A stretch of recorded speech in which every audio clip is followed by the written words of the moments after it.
সোনকালে আমি প্ৰতিবেদনখন দিল্লী চৰকাৰলৈ আমি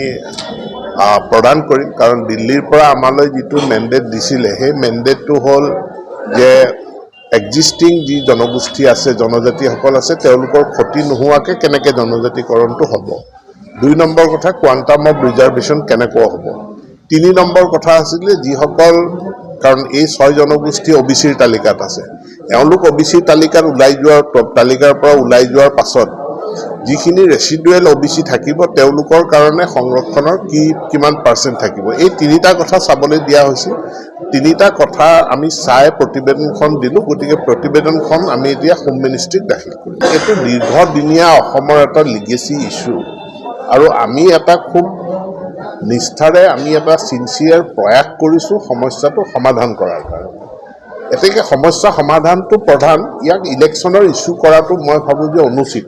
কাৰণ এইটো 1967 চনৰ পৰাই চলি অহা এটা ইস্যু এটা বিভিন্ন সময়ত এইটো ইলেকশ্যনত ইস্যু কৰিব বিচাৰে আমি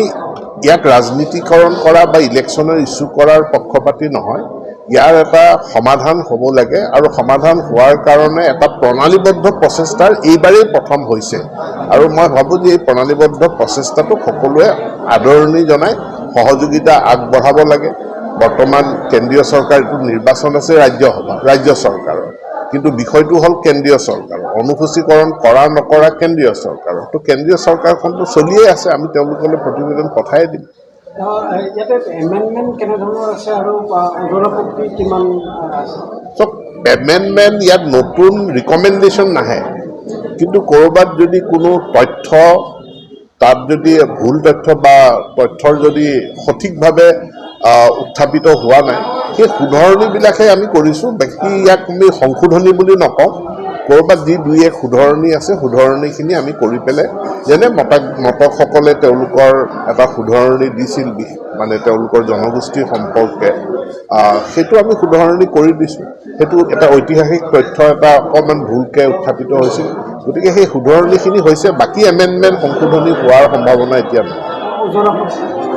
ওজৰ আপত্তি ইয়াৰ ওপৰত নহয় কাৰণ আমি প্ৰায় কেইবা বছৰো ধৰি যাৰ যিমান কথা আছিলে গোটেইখিনি আমি শুনিলোঁ গতিকে ইয়াত এতিয়া এইটো কোনো হিয়াৰিং বা ওজৰ আপত্তি ইয়াৰ ওপৰত নহয়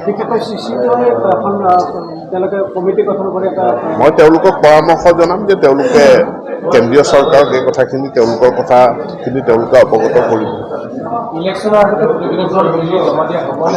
হ'ব